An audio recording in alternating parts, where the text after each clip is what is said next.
Hi dears, welcome back. ഇന്ന് നമ്മൾ 8ാം ക്ലാസ്സിലെ മാത്സിൻ്റെ ആനുവൽ എക്സാമിൻ്റെ 2022-23 ഇംഗ്ലീഷ് മീഡിയം ക്വസ്റ്റ്യൻ പേപ്പറാണ് ഡിസ്കസ് ചെയ്യുന്നത്. അപ്പോൾ നമ്മൾ 9 വരെയുള്ള ക്വസ്റ്റ്യൻസ് തൊട്ട് മുമ്പുള്ള വീഡിയോയിൽ ഡിസ്കസ് ചെയ്തിരുന്നു. അപ്പോൾ നമുക്കിനി 10ാമത്തെ ക്വസ്റ്റ്യൻ മുതൽ നോക്കാം. അപ്പോൾ ക്വസ്റ്റ്യൻ ഇതാണ്: the score of 25 students in A mathematics test are given below. എന്നിട്ട് കുറച്ച് മാർക്കുകൾ തന്നിട്ടുണ്ട്. അതിൻ്റെ താഴെ make frequency table as given below എന്നിട്ട് ഒരു ടേബിൾ തന്നിട്ടുണ്ട്. അതിൽ സ്കോർ എന്ന് പറഞ്ഞൊരു ബോക്സ് ഉണ്ട്, അതുപോലെ ടാലി മാർക്ക്, പിന്നെ നമ്പർ ഓഫ് സ്റ്റുഡൻസ് ഉണ്ട്. പിന്നെ താഴെ ടോട്ടൽ എത്രയാണെന്ന് എഴുതണം. അപ്പോൾ ആദ്യം നമുക്ക് ആ സ്കോർ എന്നുള്ള ആ ബോക്സ് ഫില്ല് ചെയ്യാം. അതിൽ നോക്കൂ, 0 to 10, 10 to 20 അങ്ങനെയാണ് തന്നിട്ടുള്ളത് അല്ലേ. അപ്പോൾ അതിൻ്റെ താഴെയുള്ള കളിയിലൊക്കെ എത്രയായിരിക്കും? 20 to 30, 30 to 40, 40 to 50 അങ്ങനെ എഴുതി കൊടുക്കാം.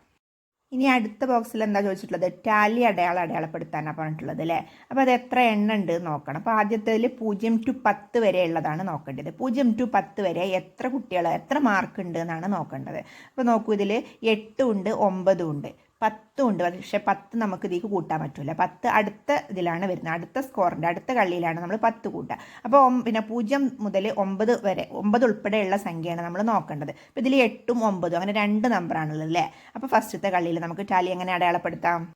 അതെ, ഇതിൽ കാണുന്ന പോലെ 2 വരെ ഇട്ട് കൊടുക്കാം അല്ലേ. ഇനി അടുത്തത് എത്രയാണ്? 10 മുതൽ 20 വരെയുള്ള മാർക്കുള്ളത് എത്ര ആൾക്കാണ് ഉള്ളത് എന്നാണ് നോക്കേണ്ടത്. അപ്പോൾ 10ഉം പിന്നെ 10 ഉൾപ്പെടെ പിന്നെ 20 പാടില്ല, 19 ഉൾപ്പെടെയുള്ള സംഖ്യ എത്ര ഉണ്ട് എന്നാണ് നോക്കേണ്ടത്. അപ്പോൾ നോക്കൂ, ഫസ്റ്റ് ലൈനിൽ എത്രയൊക്കെയാണുള്ളത്? ഒരു 12 മാർക്കുണ്ട്, അതുപോലെ ഒരു 15 മാർക്കുണ്ട് അല്ലേ. പിന്നെ അടുത്ത ലൈനിലോ ഒരു 14 ഉണ്ട്, പിന്നെ അടുത്ത ലൈനിൽ ഒരു 11ഉം ഒരു 10ഉം ഉണ്ട്. അങ്ങനെ 5 മാർക്ക്, 5 എണ്ണമാണ് അല്ലേ. പിന്നെ 10 to 20 ഉള്ളിലുള്ളത്. അപ്പോൾ നമ്മൾ അടുത്ത കളിയിൽ 5 എണ്ണമാണ് വരയ്ക്കേണ്ടത്. അപ്പോൾ 5 എങ്ങനെ വരയ്ക്കേണ്ടത്? 4 ലൈന് നേരെ വരച്ചിട്ട് ഒന്ന് ചരിച്ച് വരച്ചു കൊടുക്കണം. ഇനി അടുത്ത സ്കോർ 20 to 30 ആണ്. 20 മാർക്ക് മുതൽ 30 മാർക്ക് വരെയുള്ള എത്ര കുട്ടികളുണ്ട് എന്നാണ്. അതായത് 20 മാർക്ക് കൂട്ടണം, എന്നാൽ 30 കൂട്ടണ്ട, 29 വരെയുള്ളത് അല്ലേ. 29 അടക്കമുള്ള എത്ര കുട്ടികളുണ്ട് എന്നാണ് നോക്കേണ്ടത്. അപ്പോൾ അങ്ങനെ എത്ര എണ്ണം ഉള്ളത്? 7 എണ്ണം ഉണ്ട് അല്ലേ. അപ്പോൾ നമുക്കതെങ്ങനെ മാർക്ക് ചെയ്യാം? 5 എന്ന് പറഞ്ഞാൽ 4 വരെ നേരെ ഇട്ടിട്ട് ഒരു വരെ ക്രോസിലിടുക, പിന്നെ ഒരു 2ഉം കൂടി ഇട്ടാൽ 7 ആവില്ലേ, 2 എണ്ണം നേരെ ഇട്ട് കൊടുത്താൽ. അപ്പോൾ അങ്ങനെ 7 എണ്ണത്തിന് നമുക്ക് ഇങ്ങനെ മാർക്ക് ചെയ്യാം.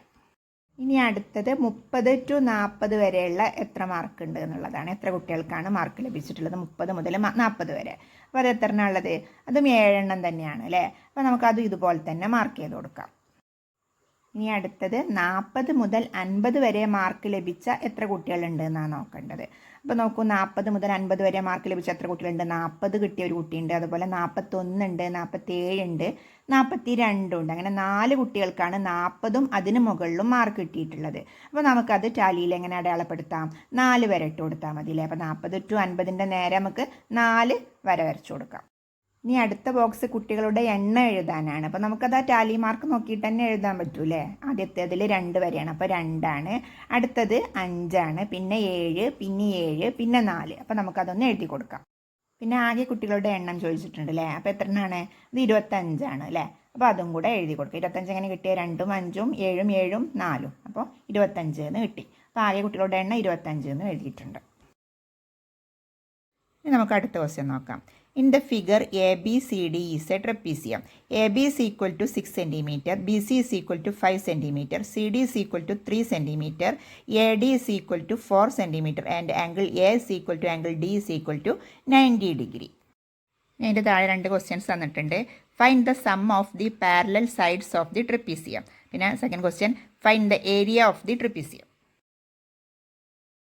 അപ്പോൾ ഇതിൽ ഫസ്റ്റ് ക്വസ്റ്റ്യൻ എന്താണ്? Find the sum of the parallel sides of the trapezium. അപ്പോൾ പാരലൽ സൈഡ്സ് ഏതൊക്കെയാണ്? ആ 2 പാരലൽ സൈഡിൻ്റെയും കൂടിയും സമ്മാണ് കാണേണ്ടത്. പാരലൽ സൈഡ് AB-യും DC-യും ആണ് അല്ലേ. AB-ക്ക് പാരലൽ ആയിട്ടല്ലേ DC വരച്ചിട്ടുള്ളത്. അപ്പോൾ AB-യും DC-യാണ് പാരലൽ. അപ്പോൾ അതിന് പിന്നെ AB എത്രയാണെന്നും തന്നിട്ടുണ്ട്, DC എത്രയാണെന്നും തന്നിട്ടുണ്ട്. AB പിന്നെ 6 cm ആണ്, DC 3 cm ആണ്. അപ്പോൾ നമ്മൾ എന്ത് ചെയ്താൽ മതി? 6ഉം 3ഉം കൂടെ കൂട്ടിയാൽ മതി. അപ്പോൾ എത്രയാണ്? 9 cm എന്ന് ആൻസർ കിട്ടും. ഇനി ഇതിലെ സെക്കൻഡ് ക്വസ്റ്റ്യന് ട്രപ്പീസിയത്തിൻ്റെ ഏരിയ കാണാനാണ് പറഞ്ഞിട്ടുള്ളത് അല്ലേ. അപ്പോൾ നമുക്കറിയാം ഏരിയ കാണാനുള്ള സൂത്രവാക്യം എന്താണ്? ട്രപ്പീസിയത്തിൻ്റെ ഏരിയ കാണാനുള്ളത് പാരലൽ സൈഡ്സ് 2ഉം കൂടെ കൂട്ടിയിട്ട് ഹൈറ്റ് കൊണ്ട് പിന്നെ ഗുണിക്കുക, എന്നിട്ട് അതിൻ്റെ ഹാഫ് കാണുക. അതാണ് അതിൻ്റെ ഏരിയ കാണാൻ. അപ്പോൾ നമുക്കിതിൽ നോക്കൂ, പാരലൽ സൈഡ്സ് ഏതൊക്കെയാണ്? AB-യും DC-യും ആണ്, AB-യും CD-യും. അത് 2ഉം കൂടെ കൂട്ടിയിട്ട് AD എന്ന് പറഞ്ഞാൽ അതിൻ്റെ ഹൈറ്റ് കൊണ്ട് ഗുണിക്കുക, എന്നിട്ട് 2 കൊണ്ട് ഹരിക്കുക. അപ്പോൾ ½ into AB + CD into AD is equal to 1/2 into 6 plus 3 into 4 എന്ന് എഴുതാം അല്ലേ. അപ്പോൾ എത്രയാണ് കിട്ടുക?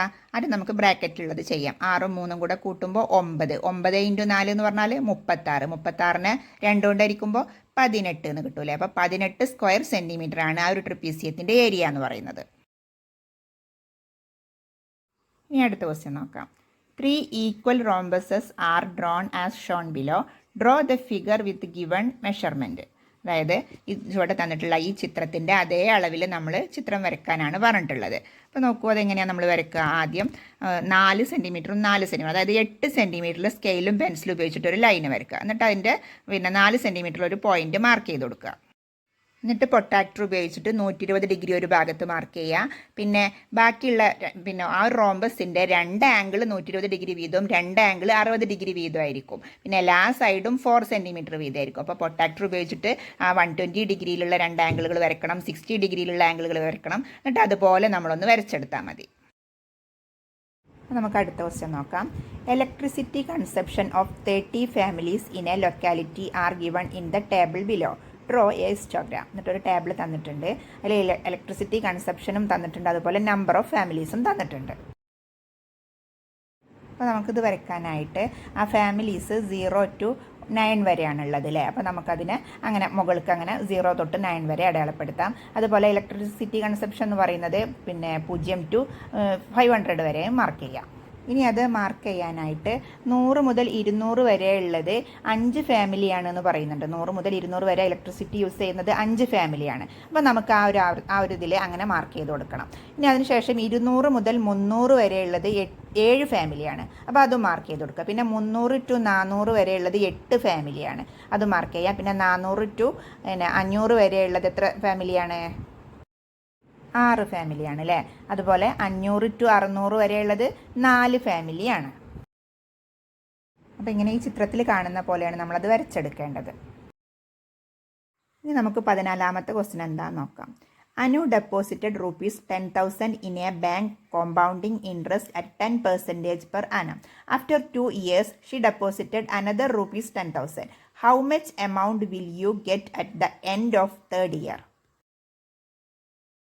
അപ്പോൾ ഇത് കണ്ടെത്താൻ വേണ്ടിയിട്ട് ആദ്യം നമുക്ക് 2 വർഷത്തിന് ശേഷമുള്ള എമൗണ്ട് എത്രയാണെന്ന് കണക്കാക്കാം. കാരണം 3ാമത്തെ വർഷം വീണ്ടും ഒരു 10,000 രൂപ കൂടി ഡെപ്പോസിറ്റ് ചെയ്യുന്നതുകൊണ്ട് പിക്ക് മാറ്റം വരുന്നുണ്ടല്ലോ, എമൗണ്ടിന് മാറ്റം വരുന്നുണ്ട്. അപ്പോൾ ആദ്യം നമുക്ക് 2 വർഷത്തേത് കണക്കാക്കാം. അപ്പോൾ അതിന് വേണ്ടിയിട്ട് എന്താ ചെയ്യേണ്ടത്?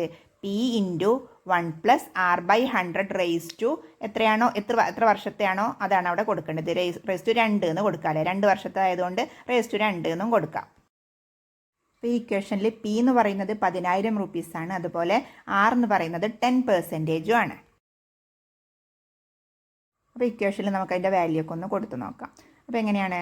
10,000 × 1 + 10/100 റേസ് ടു 2 എന്ന് എഴുതാം അല്ലേ. ഇനി ആദ്യം നമുക്ക് ആ ബ്രാക്കറ്റിലുള്ളത് ചെയ്യണം. അതായത് 1 + 10/100 എത്രയാണെന്ന് ചെയ്യണം. അപ്പോൾ 1 + 10/100 എത്രയാണ്? നമുക്കറിയാം 1നെ നമുക്ക് ഈസി ആയിട്ട് ചെയ്യാൻ വേണ്ടിയിട്ട് നമുക്ക് അതിൻ്റെ ആ ഒരു ഛേദം ഒരുപോലെ ആക്കണം. ഛേദം മീൻസ് ഡിനോമിനേറ്റർ. അപ്പോൾ ഡിനോമിനേറ്റർ ഒരുപോലെ ആക്കാൻ വേണ്ടിയിട്ട് ഒരു ഭാഗത്ത് 100 അല്ലേ, അപ്പോൾ മറ്റേതും 100 ആക്കാൻ വേണ്ടിയിട്ട് നമുക്ക് 1നെ 100/100 എന്ന് എഴുതാലോ. അത് പിന്നെ 100/100 എന്ന് പറഞ്ഞാലും 1 ആണ് നമുക്കറിയാം അല്ലേ. പിന്നെ 100നെ 100 അടിച്ചു കഴിഞ്ഞാൽ 1 ആണ്. അപ്പോൾ 1ന് പകരം നമ്മൾ 100/100 എന്ന് എഴുതാം. ഇനി അത് കൂട്ടാൻ ഈസി അല്ലേ, ഡിനോമിനേറ്റർ സെയിം ആയതുകൊണ്ട് തന്നെ 100 + 10 മുകളിൽ. അപ്പോൾ എത്രയായി? 100, പിന്നെ 110 എഴുതാം. താഴെയോ 100 എന്ന് അതുപോലെ എഴുതാം. അപ്പോൾ അത് കിട്ടിയില്ലേ? ഇനി നോക്കൂ, 110/100ൻ്റെ സ്ക്വയർ എന്ന് പറഞ്ഞാൽ എന്താണ്? അതിന് 2 പ്രാവശ്യം എഴുതി ഗുണിക്കുക അല്ലേ. അപ്പോൾ എങ്ങനെ എഴുതാം? 10,000 × 110 ഡിവൈഡഡ് ബൈ 100 × 110 ഡിവൈഡഡ് ബൈ 100 എന്ന് എഴുതാം. ഇനി ആ താഴെ 200ലുള്ള സീറോസും പിന്നെ ആ 10,000ലുള്ള സീറോസും വെട്ടിപ്പോവും. പിന്നെ ബാക്കി എത്രയാണ് വരുന്നത്? 110 × 110 എന്നുണ്ടാവും. അപ്പോൾ എത്രയാണ് കിട്ടുക?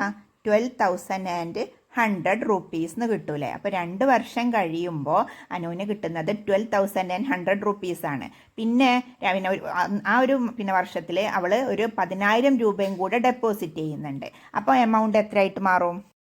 ആദ്യമുള്ള 12,100ക്ക് ആ 10,000 കൂടിയും കൂട്ടുമ്പോൾ 22,100 രൂപയാവും അല്ലേ. അപ്പോൾ 3ാമത്തെ വർഷത്തിലുള്ള എമൗണ്ട് എന്ന് പറയുന്നത് 22,100 രൂപയാണ്. അപ്പോൾ ഇനി എന്താ ചെയ്യേണ്ടത്? പി എന്നുള്ളത് 22,100ആയി. പിന്നെ 6 എന്നുള്ളത് 10 തന്നെയാണ്. അപ്പോൾ നമുക്ക് ആ നേരത്തെ ചെയ്ത പോലെ തന്നെ 22,100 ഇൻറ്റു 1+10/100 കാണാം അല്ലേ? പിന്നെ ഒരു വർഷത്തതായതുകൊണ്ട് റേസ് ടു 1 അപ്പോൾ അത് എഴുതണമെന്നില്ല. ഇനി എന്താ ചെയ്യുക? 1+10/100 110/100 നമ്മൾ നേരത്തെ കണ്ടു കഴിഞ്ഞു. അപ്പോൾ 22,100 ഇൻറ്റു 110/100 കണ്ടാൽ മതി. ഇനി ആ താഴെയുള്ള 100ലുള്ള 2 പൂജ്യം 22,100ലുള്ള 2 പൂജ്യം വെട്ടിപ്പോവും. പിന്നെ ബാക്കി എത്രയാണ് വരുന്നത്? 221 ഇൻറ്റു 110. അപ്പോൾ അത് എത്രയാണ് ഗുണിക്കുമ്പോൾ കിട്ടുക? 24,310 രൂപ എന്ന് ആൻസർ കിട്ടും. അപ്പോൾ നമുക്ക് ബാക്കിയുള്ള ക്വസ്റ്റ്യൻസ് ഒക്കെ ഇനി അടുത്ത വീഡിയോയിൽ ചെയ്യാം. അപ്പോൾ വീഡിയോ ഇഷ്ടമായിട്ടുണ്ടെങ്കിൽ ഒന്ന് ലൈക്ക് ചെയ്യാനും ഷെയർ ചെയ്യാനും സബ്സ്ക്രൈബ് ചെയ്യാനൊന്നും മറക്കല്ലേ. നമുക്ക് അടുത്ത വീഡിയോയിൽ കാണാം. അപ്പോൾ എല്ലാവരും നന്നായിട്ട് പഠിച്ച് എക്സാം എഴുതുക. അപ്പോൾ എല്ലാവർക്കും നന്നായിട്ട് എക്സാം എഴുതാനൊക്കെ കഴിയും. All the best.